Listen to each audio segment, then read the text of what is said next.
When you mention the name Rebecca Black to most people, they automatically go, oh, the girl that sang Friday, despite the song being 14 years old this year. However, Rebecca Black has gone through one of the most interesting rebrands, and I'm here to dissect it. The new Rebecca Black is one unrecognisable to people who only know her from the infamous Friday. Her new music is experimental, club-inspired, quintessential hyperpop, and the way she stepped out of her Friday-based infamy was through a collection of releases dating back to 2021. In 2021, Black released her EP Rebecca Black Was Here and said it was the first time she felt in control of her own music. The EP featured a variety of sounds including hyperpop, 80s synthwave and ballads, showing much more of an experimental artistic side to Rebecca's work. In February 2023, she released her debut album Let Her Burn, with Black saying that the album was about freedom, including freedom from the past and the freedom to be a pop star and experiment with her sound and image as an artist. The album included the song Destroy Me, which Black said was about her experience with public criticism, with lyrics such as chewed me up and spit me out like gum on your shoe, and if you're free and you've got nothing better to do, go ahead, destroy me, destroy me. There is no denying the mental strain the internet's consistent bullying must have taken on a young Rebecca Black, being only 13 when Friday was released. In an interview with NPR, she was asked about the experience, to which she says, "It took a toll. Yeah, I mean, having so much intake of information when you're a child and having not even a semblance of self really to bounce that off of. Everything passes through it. There is no filter that you have built within yourself to be able to say like, I don't know if I agree with that. If somebody says you don't belong here, you're bad at this, you're a disgrace for even trying to do something like this, those words have such a different intensity when you're a child because you just believe them." It should also be noted that Friday was the product of a young girl interested in music who met with an exploitative music company. Friday was a strange pop song that Rebecca didn't write, produce or have any artistic say in, yet it has left such a huge scar on her career. However, the new Rebecca Black is one created in the artistic mind of Rebecca herself.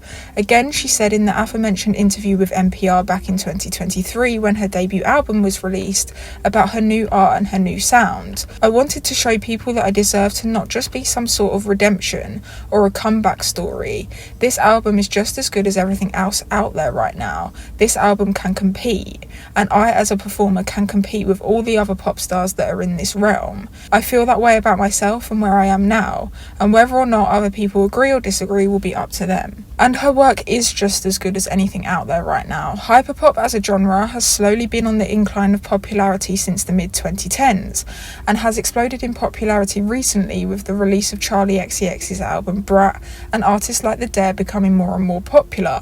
Rebecca Black is a hyperpop artist and deserves to be recognised as much as her peers. For instance, she has recently released 2 singles, Trust and Sugar Water Cyanide, both hyperpop songs.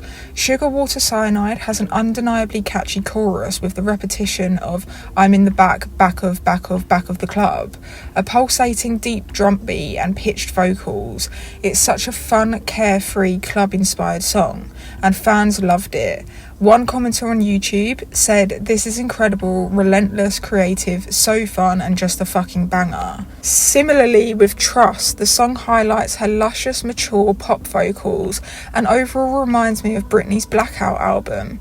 Again, with a pulsing drum beat, a chant-worthy chorus, a catchy hook and a deep bass line, it's quintessential hyperpop and honestly a masterclass in it.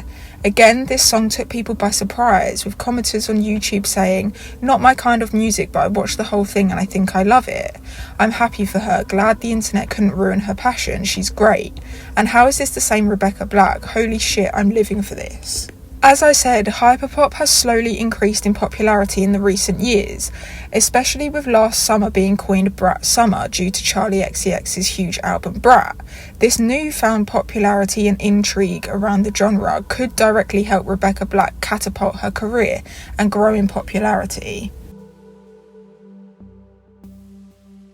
Rebecca is also on a mission to reclaim Friday. You would think that over a decade later, Rebecca would want to shake that part of her career, but she doesn't. Instead, she leans into it.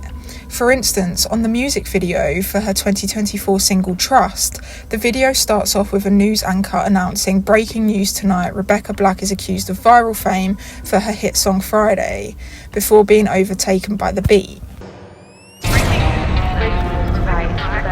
Breaking news tonight. Rebecca Black is accused of viral fame for her hit song Friday. And now Rebecca also had a Boiler Room set in DC last year, where her set showed a combination of techno, EDM and hyperpop elements.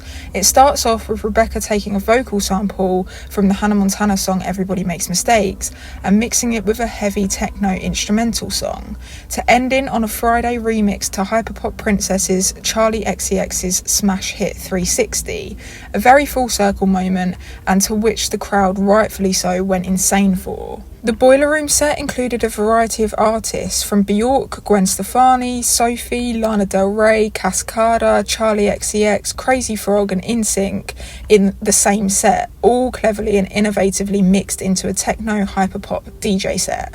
Like her hyperpop peers, Rebecca is pushing the boundaries of music, which was what the genre was made to do, and she's doing it while reclaiming her 13-year-old's embarrassment and reclaiming the tireless years of internet bullying. Rebecca is due to release her next project Salvation in February, to which Trust and Sugar Water Cyanide are the lead singles from. She's doing an amazing job reclaiming her artistry and career for what it should be, and the hyperpop community are simply loving it. If she continues to grow on a newfound sound and community, I'm sure she will have a stellar career ahead of her.